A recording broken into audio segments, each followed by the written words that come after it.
Bismillahirrahmanirrahim. Assalamualaikum warahmatullahi wabarakatuh. Alhamdulillah wa syukurillah wa nikmatillah. Wassalatu wassalamu ala rasulillah amma ba'd. Sampurasun. Sampurasun dulur anu di lembur, baraya anu di kota. Kumaha damang warga Jawa Barat, terkhilaf Bank Indonesia yang sering memberi manfaat. Alhamdulillahirabbil alamin.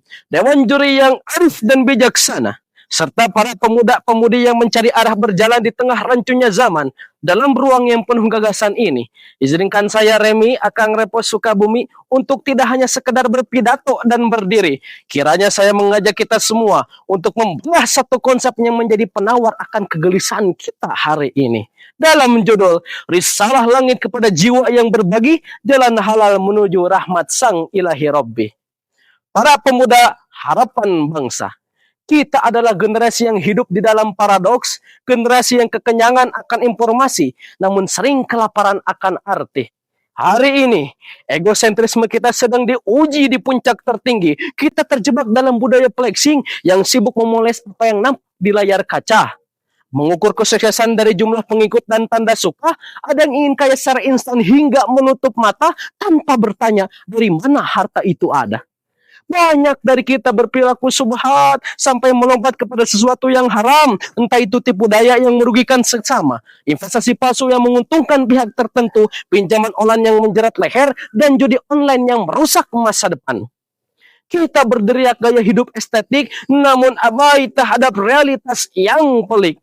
Uang berputar di lingkaran mereka yang beruntung secara algoritma. Sementara di dunia nyata, timpangan sosial semakin menganga. Ekonomi kita menjadi ekonomi yang nafsi-nafsi, egois, serakah, dan hanya menguntungkan diri sendiri.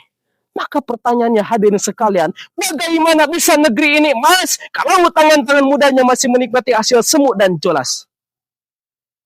Wahai pemudi harapan pertiwi, maka Islam datang bukan untuk mengekang kebebasan kita, tetapi untuk memberikan lifestyle guidance yang paripurna. Gaya hidup tentang apa? Gaya hidup yang halalan thayyibah yang dijelaskan dalam Quran surat Al-Baqarah ayat 168.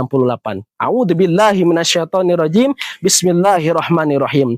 Ya ayuhan nasu kulu mimma fil ardi halalan thayyibah. Yang artinya, wahai manusia, makanlah dari apa yang di bumi dengan halal dan baik. Ayat ini adalah filter pertama. Ketika gaya hidup kita telah menjadi halalan dan thayyibah, maka kita berusaha menyaring setiap rupiah yang masuk ke dompet digital, bersih substansinya, bersih cara mendapatkannya. Namun ingat, Islam tidak hanya berhenti terhadap kesolehan individual. Islam adalah rahmatan lil alamin yang ditegaskan dalam Quran surat Al-Anbiya ayat 107. Bismillahirrahmanirrahim. Wa ma arsalnaka illa rahmatan lil alamin. Tidaklah kami semata-mata mengutus Muhammad, melainkan rahmat bagi semesta alam. Jika hulu gaya hidupnya telah menjadi halal dan baik, maka hilir proses ekonominya tidak akan mengeksploitasi terhadap sesama. Sifat serakah akan runtuh dan muncullah sebuah puncak kesadaran baru, kesadaran akan keberkahan dalam berbagi dan hanya mengharap ridho sang ilahi Rabbi. Insya Allah. Ma'asyiral muslimin rahimakumullah. Seorang pemikir dan sosiolog Islam, Imam Ibnu Khaldun dalam kitab Muqaddimahnya pernah menegaskan, keadilan dan kerelaan masyarakat untuk saling menopang adalah urat nadi eksistensial sebuah peradaban. Ketika masyarakatnya egois, sibuk menumpuk harta, maka keruntuhan ekonomi tinggal menunggu waktu.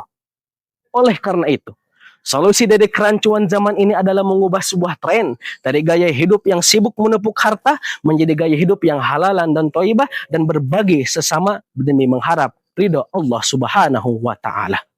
Dengan bergotong royong, dengan berbagi harta dan tenaga, Allah akan melipatkan gandakan rezeki kita.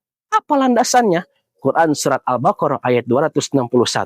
Allah Subhanahu wa taala mengumpamakan orang-orang yang berbagi, orang-orang yang bersedekah ibarat menanam satu benih yang menumbuhkan 7 tangkai, setiap tangkai-tangkainya tumbuh 100 benih.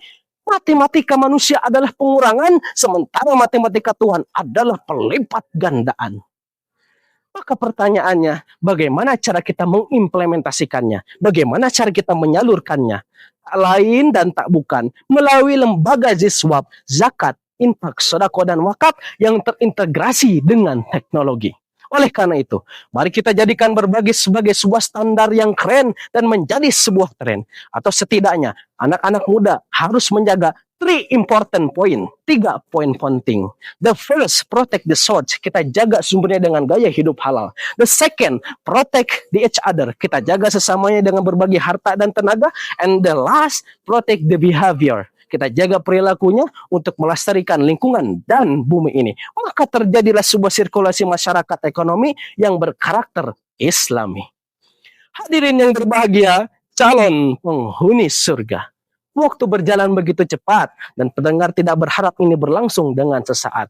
Tetapi saya berharap pulangnya kita dari sini setelah menonton video ini, kita mengambil seutas benang kesadaran bahwa harta yang paling berkah adalah harta yang bermanfaat bagi umat.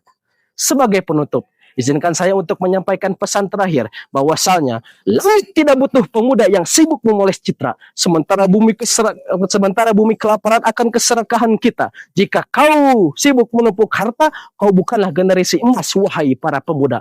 Engkau adalah sampah modern yang mati rasa sebelum engkau mati. Cukup sekian yang mungkin bisa disampaikan. Mohon maaf pilih ayat kelepatan. Ditutup ku pantun. Jalan-jalan ke Sukabumi. Tekilak, meser moci, sakitu bae ti akang Remi, mudah-mudahan masuk seleksi. Wallahu muwaffiq ala kabitorik, billahi taufiq wal hidayah. Wassalamualaikum warahmatullahi wabarakatuh.